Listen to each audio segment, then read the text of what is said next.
Hello, this is the Section 5.2 lesson. In Section 5.2 we're going to introduce a very important theoretical concept called a random variable. To illustrate the idea of a random variable, let's look at a couple of examples. Suppose we have a procedure where we randomly choose a group of 50 Concordia students. And let's let x be equal to the number of females in a group. So in one group of students, x could be 5. In another group, x could be 23. In another group, x could be 45. So with each outcome of this procedure, an outcome here is a group of students, we have associated this real number, x, which is the number of females in a group. Another procedure, suppose we randomly choose a fish from a lake and measure its length. So here, an outcome of the procedure would be a fish that we chose.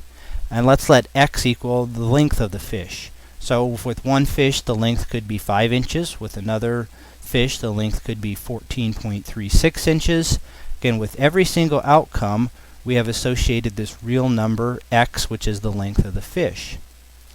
These two variables, x, are what we call random variables. A random variable is a variable, typically represented by x, that has a single numerical value determined by chance for each outcome of a procedure.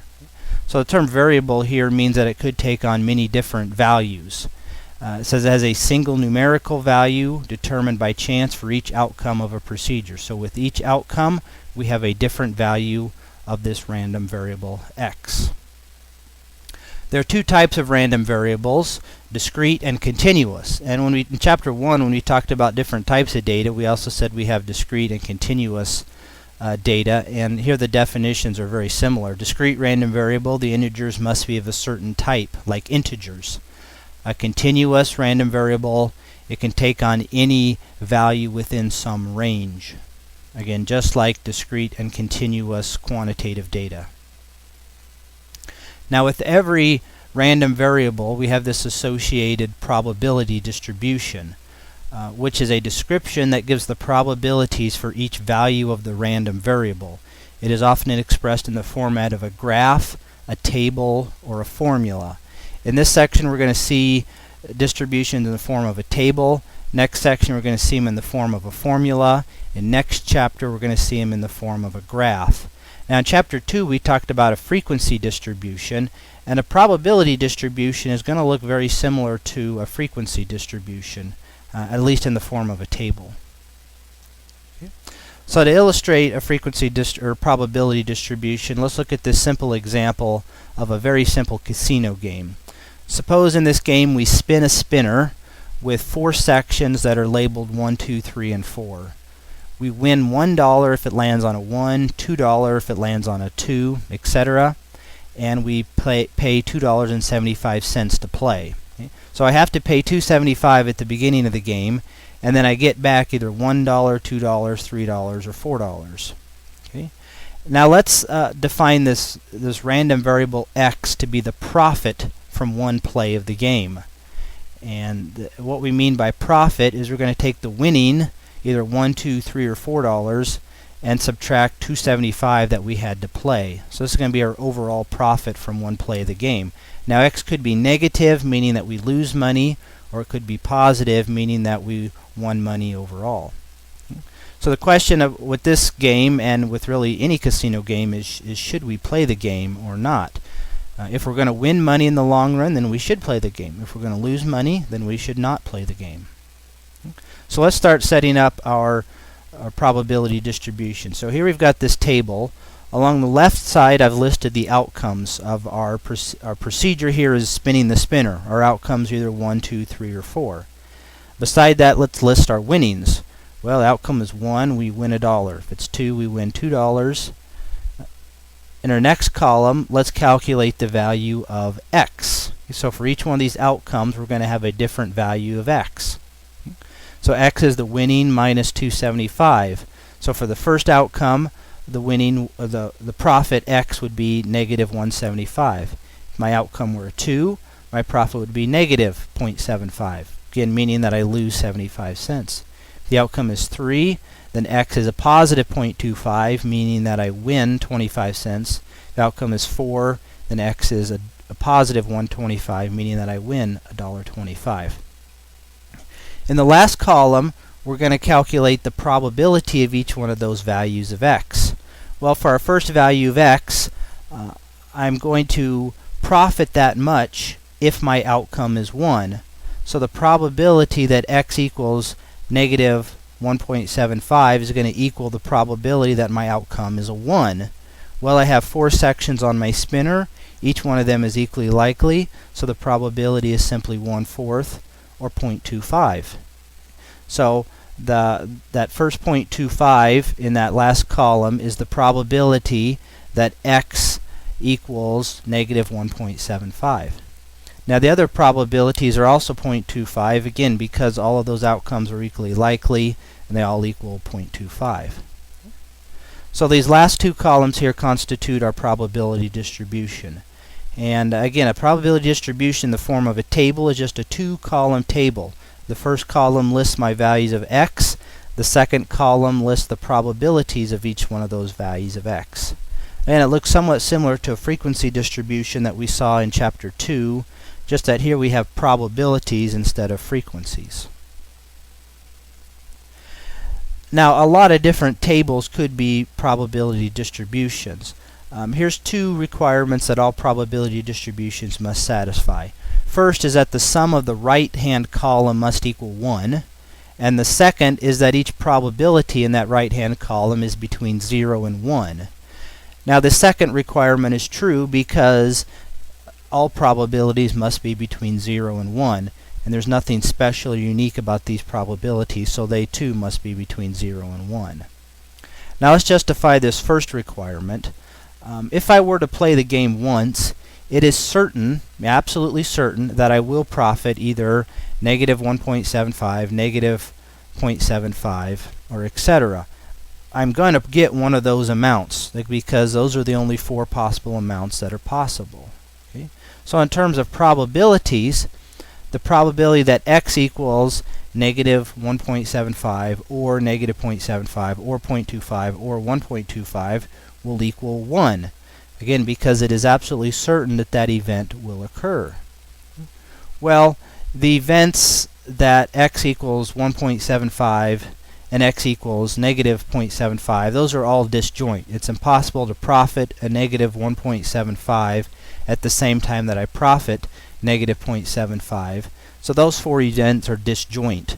And so using our addition rule, I can break this probability in the right up into the sum of these 4 probabilities.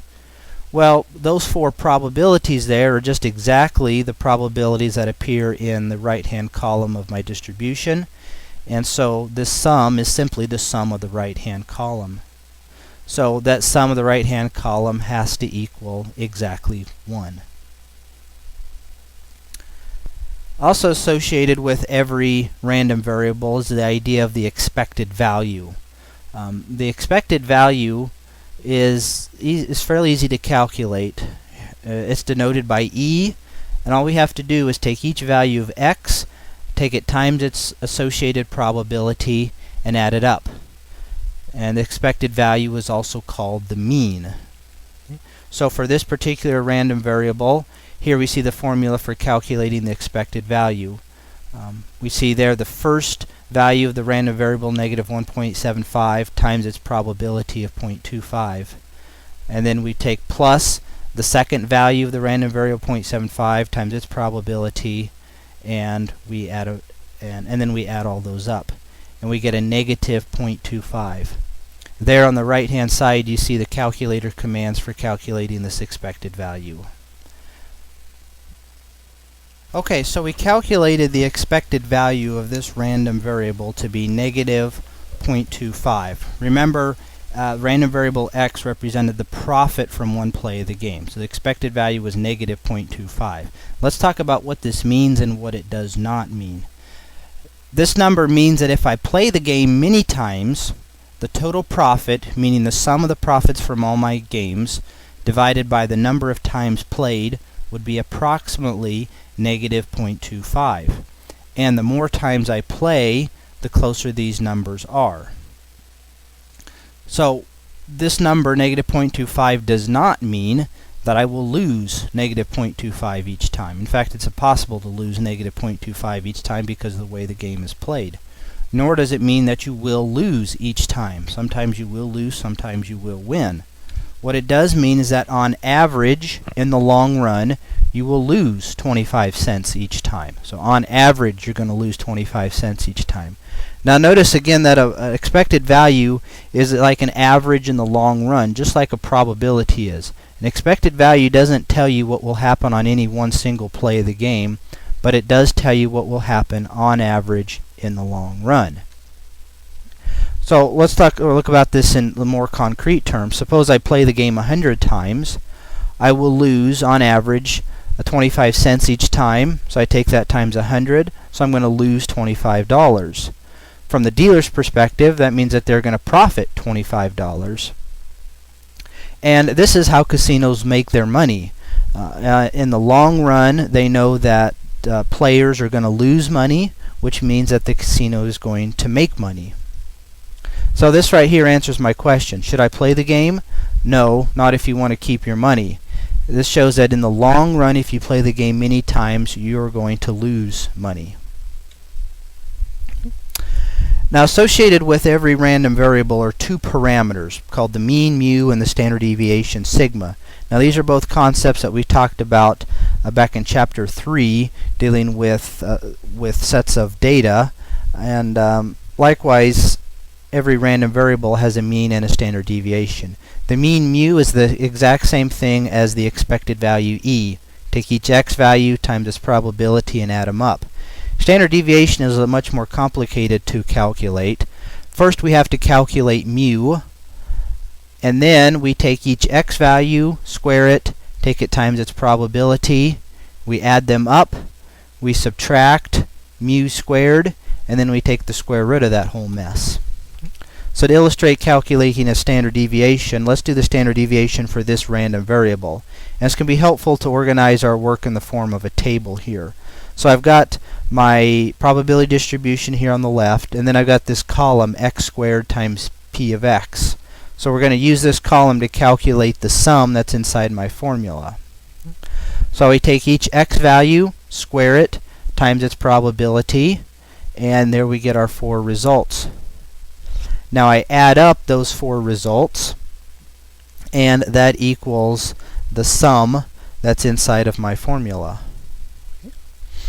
So now to finish it out, I need to take that sum, subtract mu squared. I've already calculated mu. Remember, that's the same as the mean.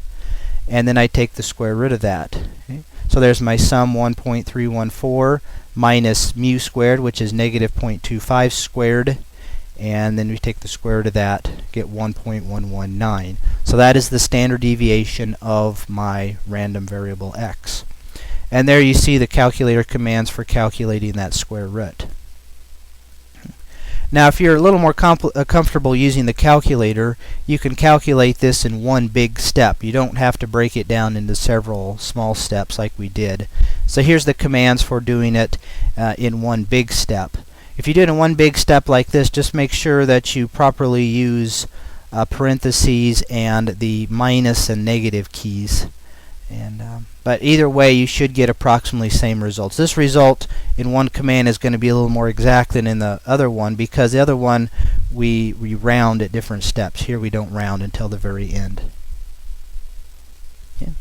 The last concept we're going to talk about is going to form the basis of much of the analysis that we do later on in this semester. Back in section 4.2, we introduced the idea of an event being rare or unusual. We said it's unusual if the probability of that event is less than 0.05. Here we're going to flesh that idea out a little bit in the form of what we call the rare event rule. This says that if, under a given assumption, the probability of a particular observed event is extremely small, we conclude that the assumption is probably not correct. So if we assume something is true, and then we observe something that has a very small probability based off that assumption, we have to assume that that assumption was probably not correct. Okay? So next we need to quantify what we mean by extremely small. X successes among n trials is an unusually high number of successes if the probability of X or more is less than 0.05. Okay. Now, a success is a word that we'll be using frequently in the next section.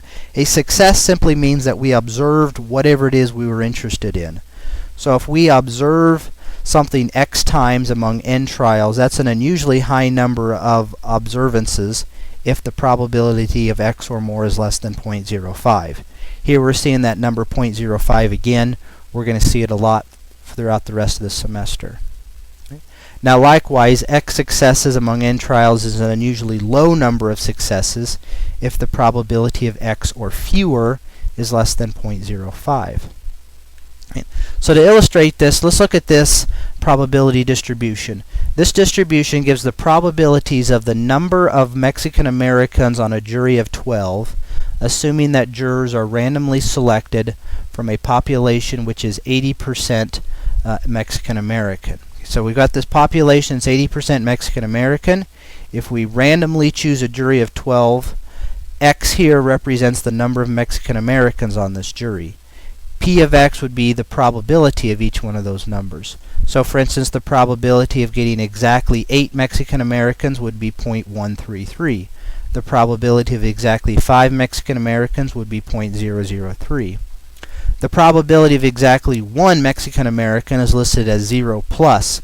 0 plus means that the probability is not 0. It's a little bit greater than 0, but it's so close to 0 that we could consider it to be 0. So suppose a defendant has a jury with 11 Mexican Americans on the jury. And that person says, that seems like a lot of Mexican Americans. I think that maybe Mexican Americans were specifically chosen to be on my jury for whatever reason. Or stated another way, I think this is an unusually high number of Mexican Americans on this jury of 12. So to answer the question, is it indeed unusually high, we can use the rare event rule. Well, the rare event rule says that 11 successes, here a success is a Mexican American on the jury, is unusually high if the probability of 11 or more is less than 0.05. So 11 or more means 11 or 12. Well, 11 and 12 are disjoint because it's impossible to get exactly 11 Mexican Americans at the same time as it is to get exactly 12. So those are disjoint. So we can add those probabilities. Those probabilities from the table are 0.206 and 0.069. Add those together, you get 0.275.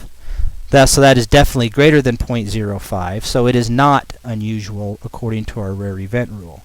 So the conclusion we have to make here is that this is not an unusually high number of Mexican Americans, or stated another way, the jury was indeed randomly selected. It does not appear that Mexican Americans were specifically chosen to be on this jury. Okay. Now suppose we have a jury of 6 Mexican Americans, and a defendant says, well, this seems like an unusually low number. I think that maybe Mexican Americans were prohibited from being on my jury. So is this unusually low? Well, the rare event rule says that this is unusually low if the probability of 6 or fewer is less than 0.05. 6 or fewer means 6 or 5 or 4 or 3 or 2 or 1 or 0. Again, those are all disjoint, so we can add up those probabilities from the table. You see the sum there is 0.020, and that is less than 0.05. So by the rare event rule, we would have to conclude that this is an unusually low number of Mexican Americans. We would have to conclude that the jury was not randomly selected. It does appear that Mexican Americans were prohibited from being on the jury in some way. That's it for this lesson. The Course Compass homework is titled Section 5.2.